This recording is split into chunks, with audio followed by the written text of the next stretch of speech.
How many jobs can you name that you only notice when they stop being done? Sanitation, cleaning staff, public transport, hospital porters.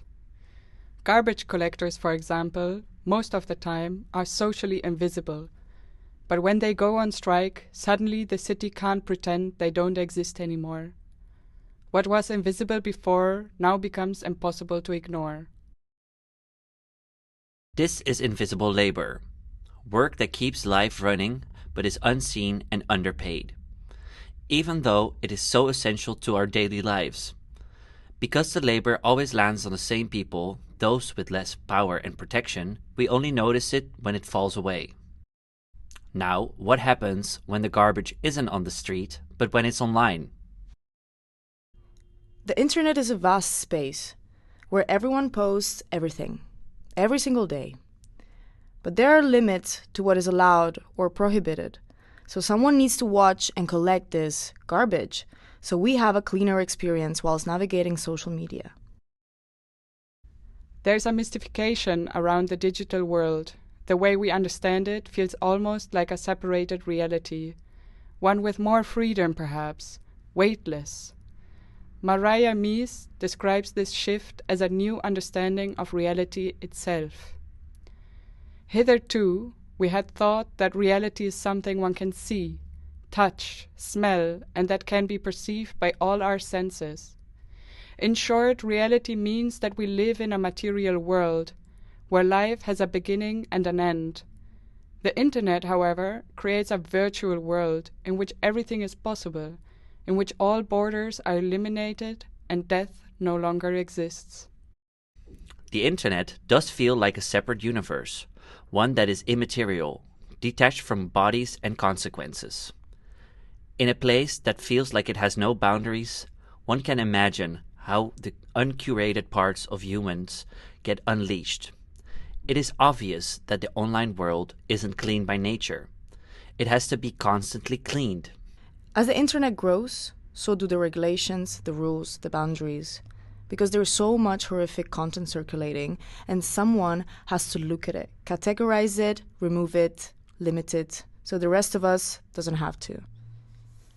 That someone is often a group of workers we rarely see, rarely talk about, and almost never imagine when we scroll. Content moderators. There are tens of thousands of content moderators worldwide. Platforms like TikTok, Meta, and Pinterest rely on outsourced vendor chains so that the labor is scalable, cheap, and easy to keep out of sight. Moderators are repeatedly exposed to extreme material under a lot of pressure, required speed, consistency, and emotional numbness. We have mentioned that the internet feels like an alternative reality, one in which you can be a different version of yourself, often in complete anonymity. This, of course, encourages people to behave in ways that in the physical reality would not be acceptable, sometimes illegal even. Imagine having to look at this content for hours on end. In Kenya, moderators working for a Facebook contractor described 8-hour days, screening content in multiple African languages for about $414 a month. In India, Reuters reported reviewers complaining of low pay and high pressure. Most moderation follows the same pipeline.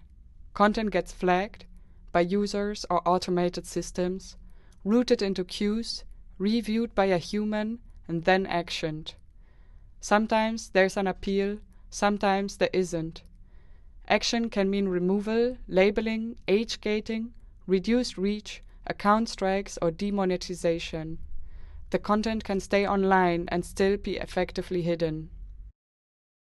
Community guidelines are written by policy teams, often called trust and safety, reviewed by legal departments and turned into enforcement documents, examples, decision trees, edge cases. They change as platforms adjust to new harms, new laws, and public backlash.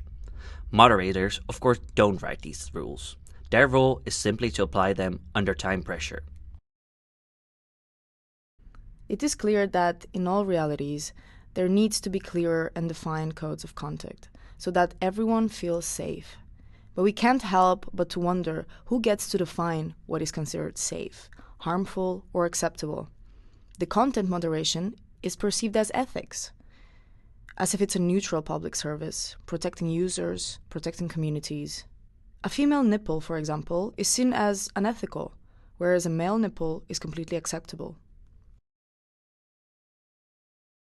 The internet and the digital world have become undeniably embedded in our physical reality, ubiquitous and integral part of our lives.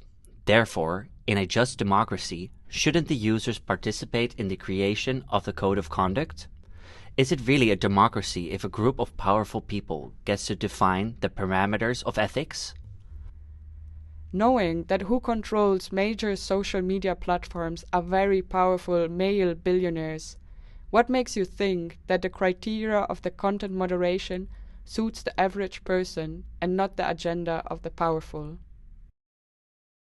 But going back to where we have drawn a line between garbage collectors and content moderators, we know the chaos and the impact that a garbage collector strike causes.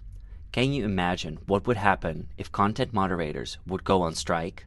What type of images and videos would we be subjected to? What type of imagery children would be exposed to? We only recognize this labor by imagining its absence. That's exactly what makes it invisible. If moderation shapes what we see, what we can earn, and what gets amplified, then it's power. And power needs transparency. Who moderates, under what conditions, by what rules, and with what right to appeal? If we claim these platforms are built around safety and care, then the first step is to look at who is doing that care work. To care about someone or something is to firstly recognize it, truly see it, its struggles and challenges. To make invisible care labor visible is an act of care.